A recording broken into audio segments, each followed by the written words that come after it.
Welcome to Bible Tales. We're excited to share timeless Bible stories with you, full of faith and wisdom.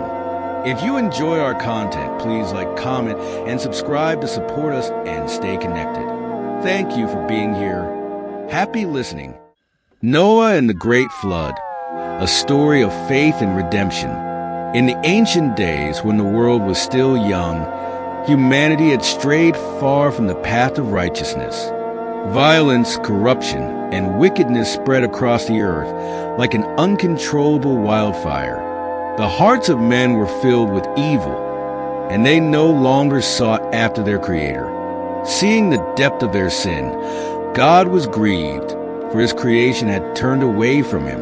But amidst this darkened world, there was one man who remained faithful, a man who walked in righteousness. His name was Noah. Noah was a man of great integrity, a man who listened to God even when the world mocked him. He lived with his wife and 3 sons, Shem, Ham, and Japheth, along with their wives. He taught them to fear and honor the Lord, and together they stood as a beacon of light in a world consumed by darkness. One day, God spoke to Noah and revealed His plan. "Noah," the Lord said, "the wickedness of mankind has reached its limit. I will send a great flood to cleanse the earth, destroying all living creatures. But you have found favor in my sight. Build an ark of gopher wood, a great vessel that will shelter you, your family, and 2 of every kind of animal. For in 40 days and 40 nights the rain will fall, and the waters will rise to cover the highest mountains." Noah, though overwhelmed by the magnitude of God's command, did not question Him. He obeyed, following every detail given to him. Day after day, he and his sons labored, cutting wood, hammering nails, and constructing the massive ark. As they worked, the people of the land laughed at them. They ridiculed Noah, calling him a fool. "Why do you build this giant boat, old man? There is no water here," they jeered.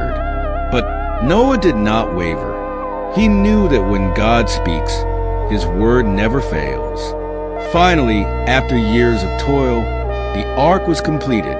It stood tall, a colossal structure in the midst of dry land. Then, as God commanded, animals of every species began to arrive. Lions and lambs, elephants and eagles, serpents and sparrows, each guided by the unseen hand of the Creator. They entered the ark, 2 by 2, male and female, taking their places inside. God then instructed Noah and his family to enter as well. Once they were safely inside, the mighty hand of God closed the massive door of the ark. Then the sky darkened. A great stillness fell upon the earth, and for a brief moment all was silent. Suddenly, the heavens burst open, and the rain poured down in torrents. Thunder roared, and the earth trembled as fountains of water erupted from below. The rivers overflowed, and the valleys filled with water. The people outside, who once mocked Noah, now screamed in terror. They banged on the ark's door, pleading for entry, but it was too late. The floodwaters consumed the land, swallowing villages, forests, and cities alike. For 40 days and 40 nights, the rain continued without ceasing. The ark, lifted by the waters, floated above the destruction below. Inside, Noah and his family prayed, trusting in the Lord's protection. As the days turned into weeks, the earth was cleansed of its corruption, and silence replaced the chaos that once reigned. Then, after many months, the rain stopped, and the waters began to recede. The ark came to rest upon the mountains of Ararat. Noah sent out a raven, but it did not return. Then he sent a dove, and after flying over the vast waters, it too found no place to land. A week later, he released the dove again, and this time, it returned with an olive leaf in its beak, a sign that the earth was beginning to dry. At last, God spoke to Noah again. Come out of the ark, you and your family, and let the animals go free. Multiply and fill the earth once more. With hearts full of gratitude, Noah and his family stepped out onto dry ground. The sun shone brightly, and the air was fresh and new. Noah built an altar and offered a sacrifice to the Lord, thanking him for his mercy and faithfulness. God, pleased with Noah's devotion, made a covenant with him. Never again will I destroy the earth with a flood, he declared. As a sign of this promise, I place my rainbow in the sky. Whenever you see it, remember my covenant with you and all living creatures. And so, the great flood came to an end and life began anew. Noah and his descendants spread across the earth, fulfilling God's command. The rainbow became a symbol of hope and a reminder of God's unending love and mercy. Encouragement from Noah's story. The story of Noah teaches us the power of obedience and faith in God. Even when the world ridicules us, even when circumstances seem impossible, we must trust in His plan. Noah's life reminds us that walking with God requires courage, perseverance, and unwavering faith. The ark represents God's protection over those who remain faithful to Him, and the rainbow reminds us of His promises. In our personal lives, we may face storms, challenges that seem insurmountable, trials that test our faith. But just as God guided Noah through the flood, He will guide us through our own struggles. No matter how dark the storm, there is always a rainbow on the other side, a promise that God's love endures forever. So, like Noah, let us remain steadfast in our faith, knowing that God's plans are always for our good. Let us trust Him in the storms of life, for He is our refuge, our strength, and our eternal hope. The story of Noah is one of the greatest demonstrations of God's justice, mercy, and faithfulness. But what happened after Noah and his family stepped off the ark? As Noah and his family began their new life on the cleansed earth, they understood the weight of their responsibility. They were the only humans left to repopulate the world, to rebuild civilization, and to teach future generations about God's righteousness and His covenant. Noah and his sons Shem, Ham, and Japheth began cultivating the land.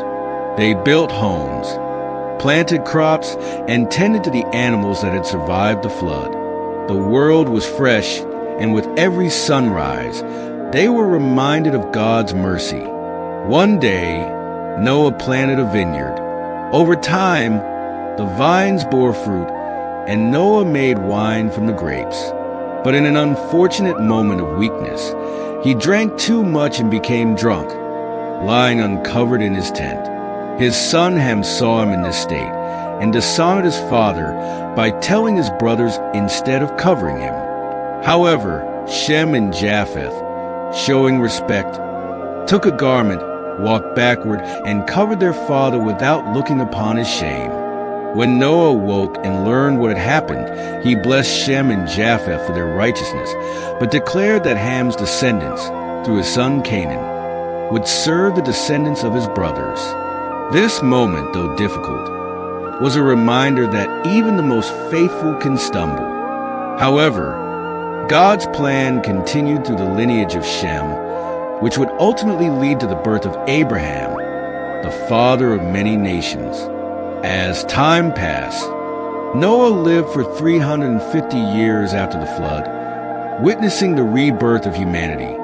He saw the first cities rebuilt, the land cultivated once more, and generations spreading across the earth. And though he eventually passed away, his legacy of faith remained, holding on to God's promises. Noah's story is not just about judgment. It's about redemption, renewal, and hope. His obedience saved not only his family, but preserved God's purpose for humanity. We all face moments when the world around us seems lost in darkness, when we feel overwhelmed by trials. But Noah's life reminds us that faith in God leads to deliverance. The ark represents the refuge God provides in the storm. The flood represents life's difficulties. And the rainbow represents the assurance that God will always fulfill his promises. Just as Noah endured ridicule for following God's commands, we too may face opposition for standing in righteousness. But obedience to God will always lead to his protection, guidance, and blessings. So, in the storms of life, remember this. Stay faithful, trust in God's plan, and never forget that after every storm, God always sends a rainbow.